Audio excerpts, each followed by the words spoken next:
नमस्कार बच्चों, कैसे हैं आप सब। आशा करती हूँ आप सभी अच्छे होंगे, स्वस्थ होंगे, खुश होंगे और अपनी पढ़ाई भी अच्छे से कर रहे होंगे। तो जैसा कि आप सभी जानते हैं, मैं हूँ आपकी हिंदी की अध्यापिका और मैं स्वागत करती हूँ आप सभी का आईसीटी वर्चुअल क्लासरूम में। और आज हम यहाँ पर एकत्रित हुए हैं पढ़ने के लिए क्लास 8 की हिंदी।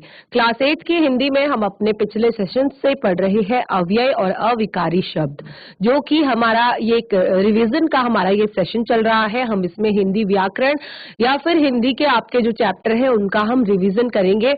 अगर आपको आपके हिंदी के किसी भी पाठ में कोई परेशानी है, दिक्कत है, तो आप अपनी परेशानी शेयर कर सकते हैं, बता सकते हैं, उसकी आपकी सभी समस्याओं का समाधान किया जाएगा। तो आज हम अव्यय शब्दों के जो हमारा पहला भेद था क्रिया विशेषण, उसको हमने कंप्लीट कर लिया है। बहुत अच्छे से हमने पढ़ा, क्रिया विशेषण के जो भेद थे उन्हें भी हमने जाना और एग्जाम्पल से सभी को समझा। आज हम अव्यय शब्दों के जो बाकी भेद हैं उन्हें पढ़ेंगे। तो आप रेडी हो जाइए सभी, कॉपी पेन पेंसिल लेकर हम चलते हैं स्मार्ट बोर्ड की तरफ। शुरू करते हैं आज का सेशन। सभी बच्चे ध्यानपूर्वक पढ़ेंगे और समझेंगे। तो हमारा जो लास्ट हमारा सेशन था उसमें हमने अव्यय शब्दों का जो पहला भेद है क्रिया विशेषण, इसको हमने कंप्लीटली पढ़ लिया था। क्रिया विशेषण को हमने पढ़ लिया था और क्रिया विशेषण के जितने भी भेद थे इसको भी हमने अच्छे से पढ़ लिया था। तो कौन कौन से थे क्रिया विशेषण के भेद? क्रिया विशेषण के कौन कौन से भेद थे हमने यहाँ पर पढ़ा है? रीतिवाचक क्रिया विशेषण, कालवाचक क्रिया विशेषण, स्थानवाचक क्रिया विशेषण, परिमाणवाचक क्रिया विशेषण।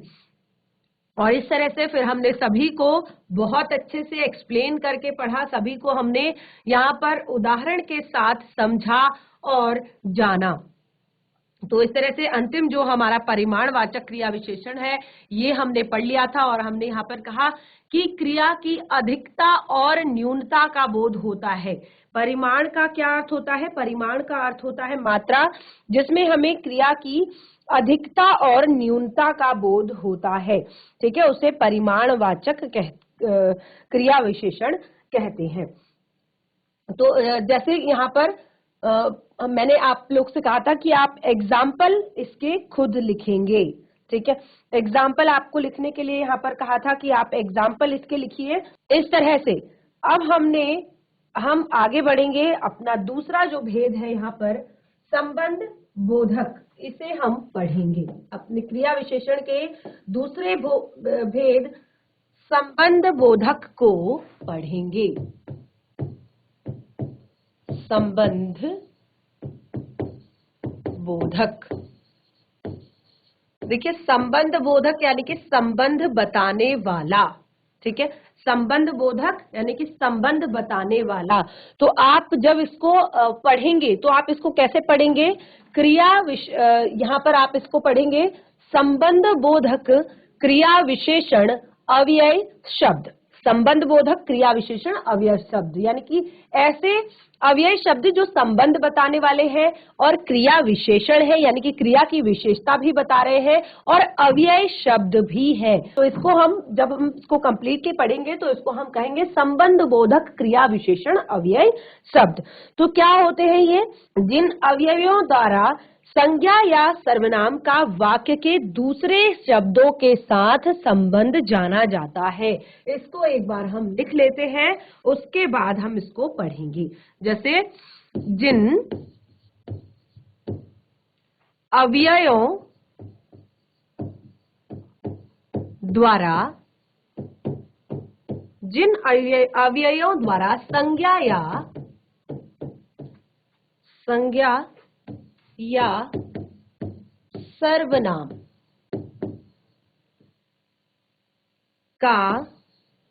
का वाक्य के दूसरे शब्दों के साथ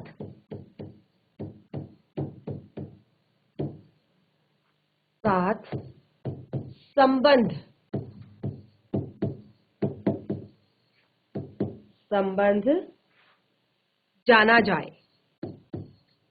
जाना जाए, वे क्या कहलाते हैं? वे संबंध बोधक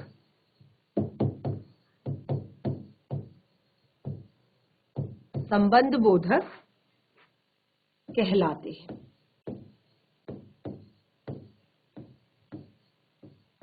वे संबंध बोधक कहलाते हैं। जिन अव्ययों द्वारा संज्ञा या सर्वनाम के वाक्य के दूसरे शब्दों के साथ संबंध बताया जाता है उसको हम संबंध बोधक कहते हैं। ठीक है, अब यहाँ पर क्या होता है कि जो संबंध बोधक शब्द होते हैं वो क्या होता है कि काल, स्थान, दिशा, उद्देश्य, कारण, तुलना और विषय के आधार पर इसको कई भेदों में बांटा जाता है। ठीक है, जो संबंध बोधक होते हैं उनको क्या किया जाता है, काल के आधार पर, स्थान के आधार, दिशा के आधार पर, कारण, उद्देश्य, तुलना, विषय आदि के आधार पर इसको कई भेदों में बांटा जा सकता है। अधिकतर क्या होते हैं ये, अधिकतर ये संज्ञा सर्वनाम के साथ ही प्रयुक्त होते हैं। और देखिए ये जो अव्यय शब्द होते हैं ये संज्ञा सर्वनाम शब्दों के बाद आते हैं। ठीक है, और संबंध बोधक शब्द के लिए हम भीतर, बाहर की ओर, सामने, ये बहुत अच्छे से हमने पढ़ा हुआ है, बहुत अच्छे से समझा हुआ है। ये जो टॉपिक है अपने हिंदी व्याकरण का जो हमारा इससे पहले का सेशन हुआ था, तो हम यहाँ पर कुछ एग्जाम्पल लिखेंगे, कुछ उदाहरण से इसको समझेंगे कि किस तरह से हम संबंध बोधक शब्दों का यहाँ पर प्रयोग करते हैं और उनको पहचानते हैं। देखिए, अपने घर के बाहर सफाई रखो। अपने घर के बाहर सफाई रखो। तो यहाँ पे आपने देखा अपने घर के बाहर सफाई रखो। तो देखिए घर और सफाई के बीच में जो आप यहाँ पर शब्द देख रहे हैं के बाहर, ये क्या है, आपका संबंध बोधक शब्द है। किस तरह का शब्द है, संबंध बोधक शब्द है। इसमें मैंने आपको कहा कि बहुत सारे भेदों में हमने इसे बांटा है। अगर आप सभी को याद होगा जो हमारा पिछला सेशन था अव्ययी शब्दों का, जिसमें हमने इसको बहुत अच्छे से पढ़ा हुआ है, तो हमने बहुत अलग अलग तरह से, यानी कि काल के आधार पर इसको बांटा है, उसके एग्जाम्पल हमने लिखे हैं। स्थान के आधार पर हमने इसको बांटा है, उसके एग्जाम्पल हमने लिखे हैं। दिशा के आधार पर हमने बांटा है, या जैसे अगर मैं कहूं छात्र विद्यालय की ओर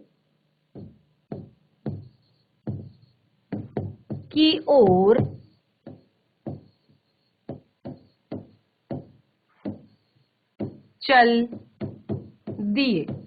छात्र विद्यालय की ओर चल दिए। तो ये क्या है, ये आपको छात्रों के और विद्यालय के बीच में यहाँ पर संबंध आपको दिखा रहा है। ठीक है, इसी तरह से हमने कारण के लिए डाला, यहाँ पर आपको एग्जाम्पल बताया, तुलना के लिए यहाँ पर एग्जाम्पल बताया। जैसे देखिए अगर आप संज्ञा सर्वनाम के बाद जो शब्द आते हैं और जब शब्दों में आप उनका संबंध बताते हैं तो कैसे आप इसको बताएंगे कि मेरे घर के पास, मेरे घर के पास मंदिर है। मेरे घर के पास मंदिर है। ठीक है, ये फल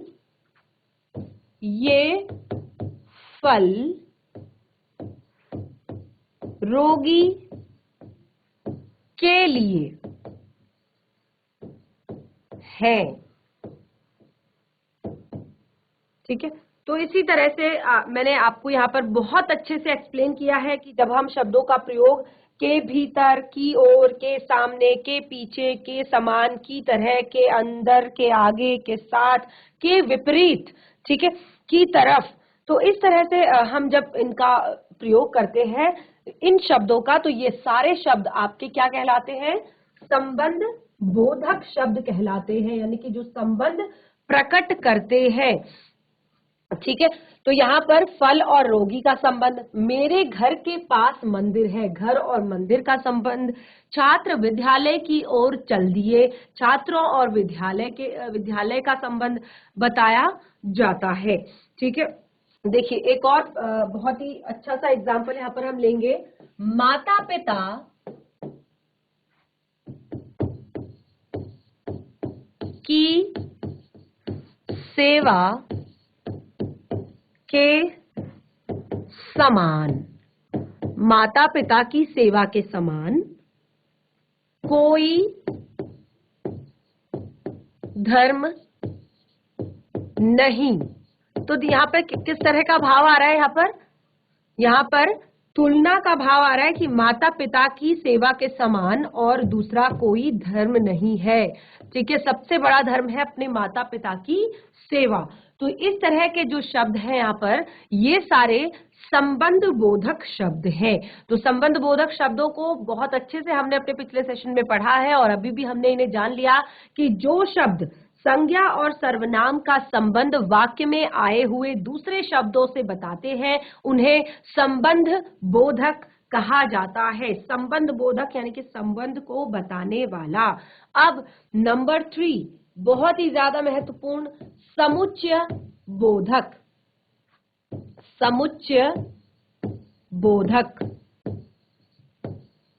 क्या होते हैं? समुच्चय बोधक शब्द। समुच्चय का क्या अर्थ होता है? क्लास 8 में है आप, आपने बहुत सारी चीजें पहले पढ़ी हुई है हिंदी व्याकरण में। तो समुच्चय का क्या अर्थ होता है? समुच्चय, तो समुच्चय का अर्थ होता है बच्चों एक, अगर हम कहें एक झुंड या एक समूह हम कह सकते हैं, या एक साथ करना। ठीक है, तो समुच्चय बोधक शब्द की परिभाषा हम किस प्रकार से बनाएंगे? दो शब्दों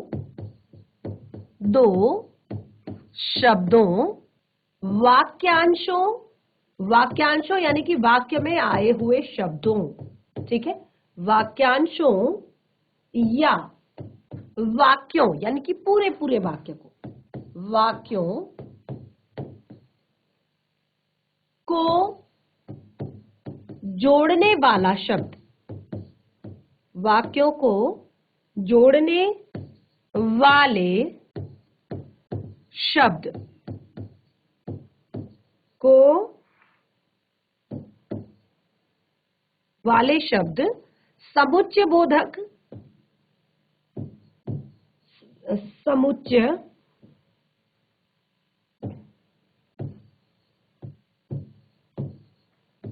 बोधक। और इसके लिए एक और शब्द प्रयोग किया जाता है, बिल्कुल भी कंफ्यूज नहीं होंगे, याद रखेंगे शब्द को, या योजक शब्द। ठीक है, समुच्चय बोधक या योजक शब्द वाले शब्द को समुच्चय बोधक या योजक कहा जाता है। ठीक है, योजक कहलाते हैं।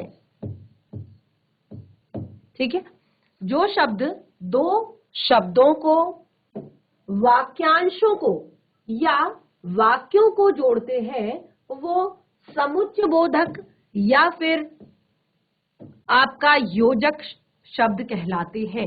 ठीक है, तो इसको हम किस तरह से समझेंगे? कोमल गाती है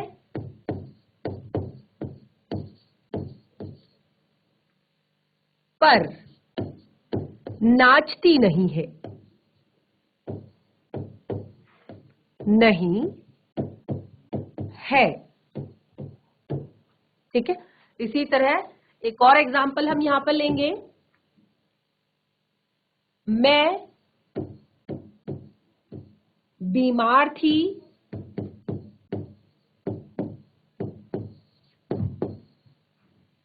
इसीलिए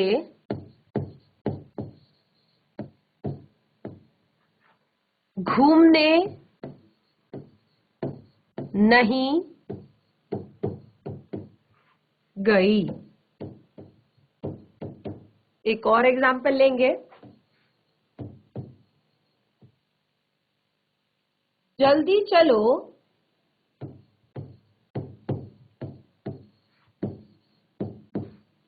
ताकि समय पर पहुंच जाएं।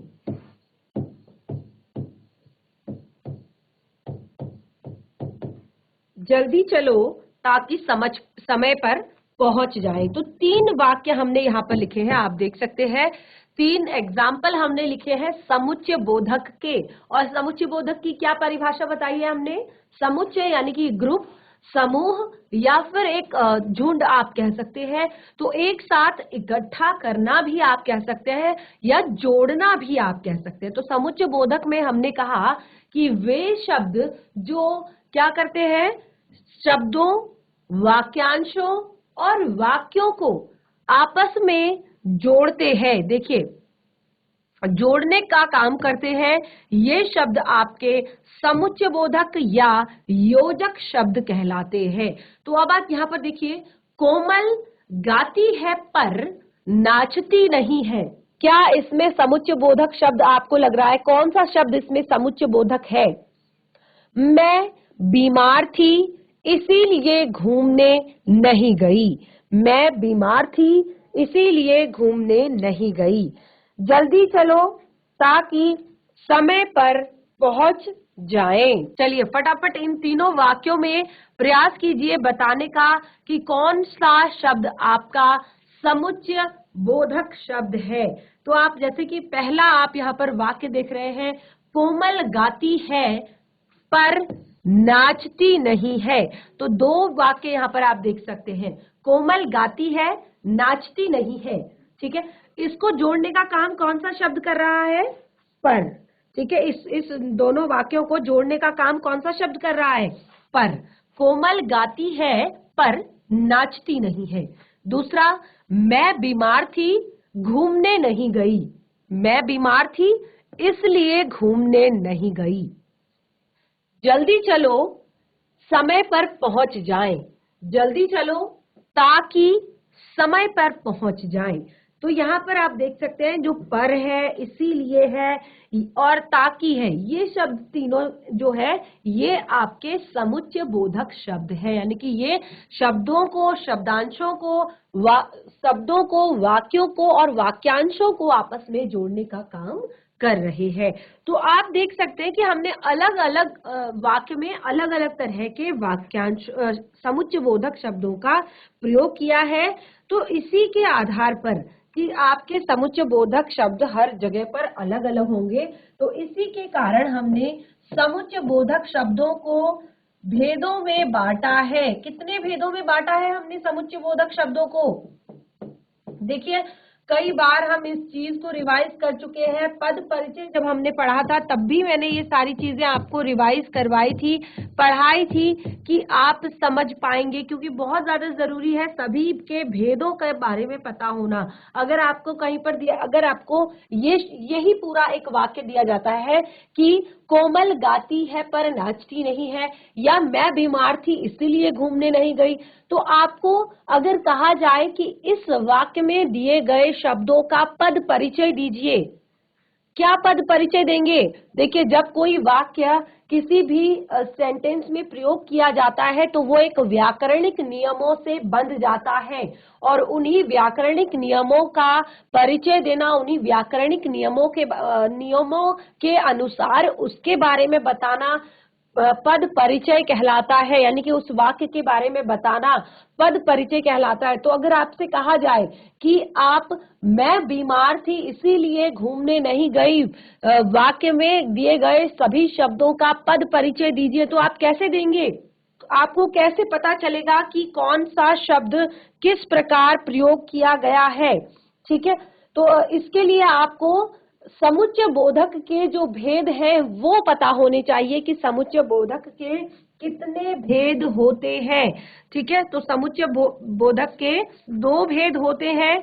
कौन कौन से 2 भेद होते हैं? देखिए, आपने अपनी कॉपी में लिखा है होगा, और अगर नहीं लिखा है तो अभी आप लिख सकते हैं। बहुत ही ज्यादा महत्वपूर्ण ये आपका टॉपिक है। समानाधिकरण, दूसरा है व्याधिकरण।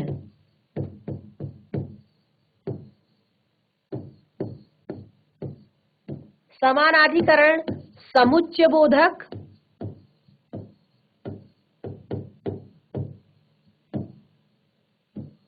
और व्याधिकरण समुच्चय बोधक।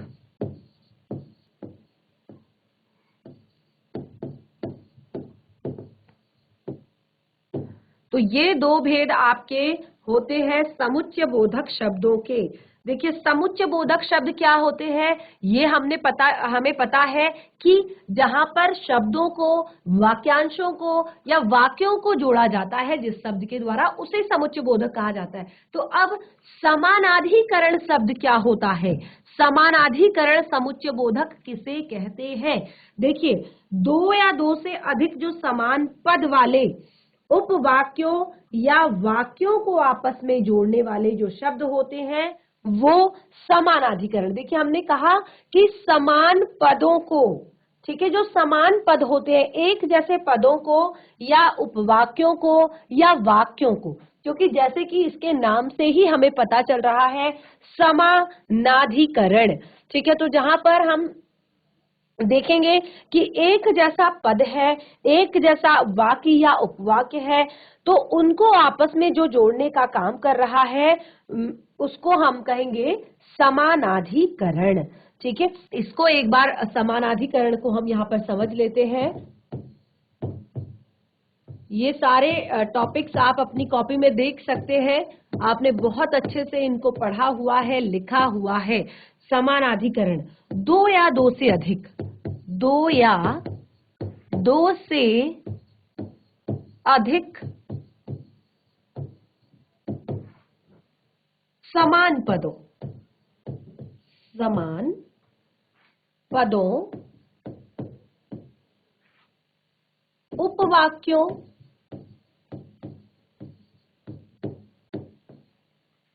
या वाक्यों को आपस में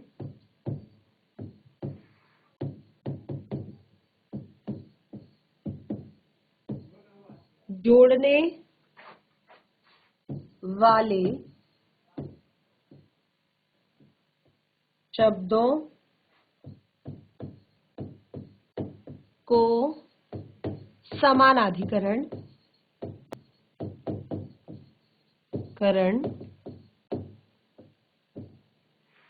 समुच्चय बोधक कहते हैं।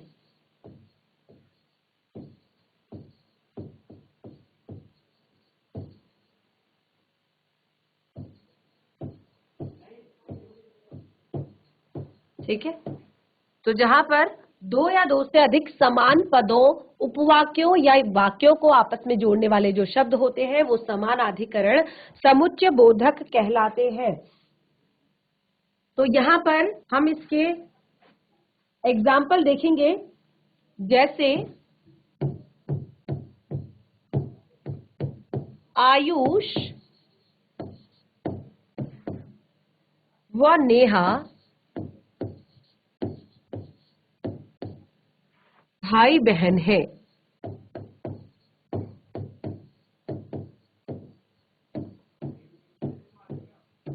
ठीक है, आयुष व नेहा भाई बहन है।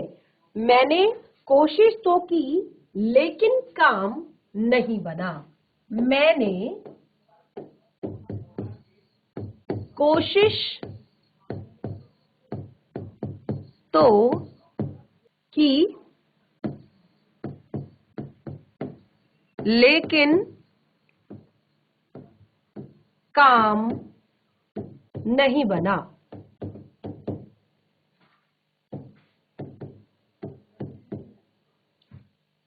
तो इस तरह से जहां पर आप देख रहे हैं कि जो वाक्य हमने यहाँ पर लिखे हैं, हमने यहाँ पर लिखे हैं लेकिन और वह, ये क्या है, ये दो समान पदों और उपवाक्यों को जोड़ रहे हैं।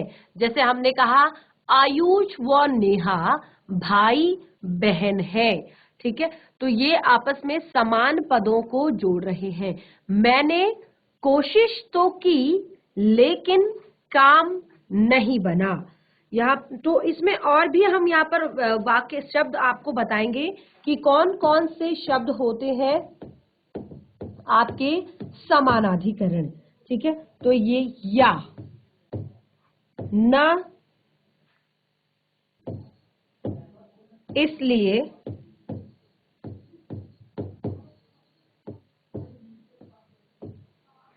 और तथा बल्कि।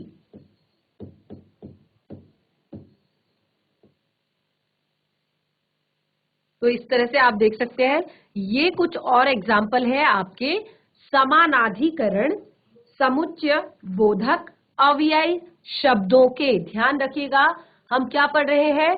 अव्ययी शब्द पढ़ रहे हैं। तो जब भी आप, जैसे हमने यहाँ पर कहा कि समुच्चय बोधक शब्द, तो आप जब समुच्चय बोधक शब्दों को पढ़ लेते हैं, जैसे हमने यहाँ पर एग्जाम्पल के लिए लिखा हुआ है कि कोमल गाती है पर नाचती नहीं है, तो अगर आपसे पूछा जाए कि पद परिचय दीजिए, तो आप किस तरह से पद परिचय देंगे? आप केवल ऐसे नहीं बताएंगे कि जो इसलिए है वो समुच्चय बोधक शब्द है, आप उसके भेद के साथ उसको बताएंगे कि ये कौन सा भेद है। तो प्रॉपर तरीके से आप उसका एग्जाम्पल देंगे। आप उसमें लिखेंगे समानाधिकरण समुच्चय बोधक क्रिया विशेषण अव्यय शब्द। ठीक है, सॉरी, क्रिया विशेषण ये नहीं है, ये आपका संबंध बोधक है। तो आप यहाँ पर कहें समुच्चय बोधक है, तो आप इसको कहेंगे यहाँ पर समानाधिकरण समुच्चय बोधक अव्यय शब्द। क्या कहेंगे? समानाधिकरण समुच्चय बोधक अव्यय शब्द। तो ये हमने समानाधिकरण को पढ़ा। नेक्स्ट हम पढ़ेंगे व्याधिकरण। इसका दूसरा जो हमने यहाँ पर भेद बताया था, व्याधिकरण समुच्चय बोधक।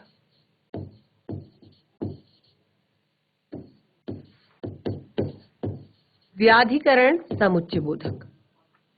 तो व्याधिकरण समुच्चय बोधक में क्या होता है कि एक अथवा एक से अधिक आश्रित उपवाक्यों को आपस में जोड़ने का। देखिए, जो आपका प्रमुख वाक्य होता है, उपवाक्य होता है, उससे आश्रित उपवाक्यों को जोड़ने वाला शब्द जो होता है, ठीक है, एक उपवाक्य से दूसरे आश्रित उपवाक्य को जोड़ने का जो काम करता है, वो आपका किस तरह का होता है? व्याधिकरण समुच्चय बोधक शब्द होता है। तो इसको आप किस तरह से पहचानेंगे? जैसे मैं यहाँ पर एक एग्जाम्पल आपके लिए लिखती हूं, अभी से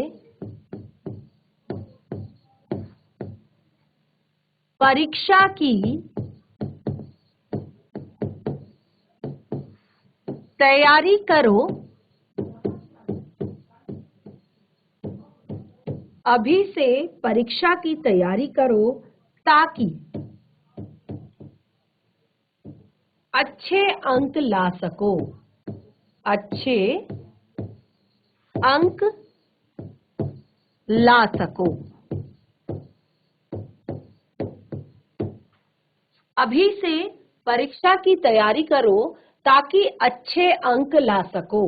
तो यहाँ पर आप देख रहे हैं कि जो ये उपवाक्य है, अभी से परीक्षा की तैयारी करो ताकि अच्छे अंक ला सको, तो जो आश्रित उपवाक्य है वो क्या है? ताकि अच्छे अंक ला सको, यानी कि परीक्षा की तैयारी जब आप करोगे तभी आपके अच्छे मार्क्स आएंगे। तो आपका यहाँ पर कौन सा शब्द ऐसा है जो इन दोनों में संबंध आपको दिखा रहा है, समुच्चय इन दोनों को जोड़ रहा है? कौन सा शब्द है? फटाफट चैट के माध्यम से आप आंसर दे सकते हैं। अभी से परीक्षा की तैयारी करो ताकि अच्छे अंक ला सको। कौन सा शब्द है जो आपको यहाँ पर व्याधिकरण समुच्चय बोधक का बोध करा रहा है? यानी कि दोनों उपवाक्यों को, एक जो आपका उपवाक्य है उससे आश्रित उपवाक्य को जोड़ने का काम कर रहा है। ठीक है, तो वो आपका शब्द है ताकि। ठीक है, ये आपका शब्द है जो जोड़ रहा है आपके दोनों वाक्यों को आपस में। ठीक है, तो इस तरह से हमने बहुत ही अच्छे से यहाँ पर समानाधिकरण समुच्चय बोधक को भी पढ़ लिया है। और जैसे मैंने कहा, समानाधिकरण समुच्चय बोधक और व्याधिकरण समुच्चय बोधक जो भी हमने यहाँ पर पढ़े हैं, इसकी पूरी डिटेल पूरा जो यहाँ पर इसकी परिभाषा है वो हम अपने पिछले सेशन में जब हमने शुरुआत में इसको पढ़ा था तब हमने सारा अपनी कॉपी में लिखा हुआ है। ये केवल हम रिवाइज कर रहे हैं ताकि हम चीजों को भूल ना जाएं कि कौन सा जो भेद है वो किस तरह से काम करता है। तो ये अव्ययी शब्द है, ध्यान रखिएगा, अव्ययी शब्दों के भेद पढ़ रहे हैं। तो जब भी आपको इस तरह से कहा जाता है कि आप पद परिचय दीजिए, तो अगर आपको इस वाक्य में कहा जाता है कि आप ताकि शब्द का पद परिचय दीजिए, तो ताकि शब्द का आप पद परिचय किस प्रकार से देंगे, कैसे बताएंगे कि ये ताकि शब्द किन किन व्याकरणिक नियमों से बंधा हुआ है, क्या ये ये कौन सा भेद है, क्या चीज है। तो सबसे पहले तो आप इसको बताएंगे कि ये समुच्चय बोधक है, ठीक है, आप बताएंगे कि ये समुच्चय बोधक है। और कैसे, फिर आप बताएंगे क्योंकि ये क्या कर रहा है, ये एक उपवाक्य को दूसरे आश्रित उपवाक्य से जोड़ने का काम कर रहा है। तो देखिए ताकि, अब यहाँ पर हमने कहा ताकि, फिर हमने कहा कि इसका आपको पद परिचय देना है। तो आप कहेंगे व्याधिकरण समुच्चय बोधक अव्यय शब्द। देखिए अव्यय शब्द जरूर लिखेंगे क्योंकि अव्यय शब्द ही हम पढ़ रहे हैं। ये क्या है आपका व्याधिकरण समुच्चय बोधक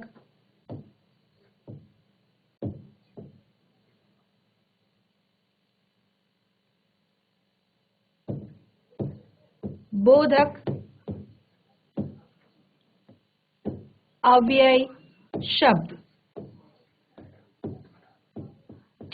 तो ये आप बिल्कुल भी नहीं भूलेंगे, इस तरह से आप इसका पद परिचय देंगे कि ये क्या है, व्याधिकरण समुच्चय बोधक अव्यय शब्द है। नेक्स्ट हमारा इसमें नंबर 4 जो है भेद, वो है विस्मयादि बोधक।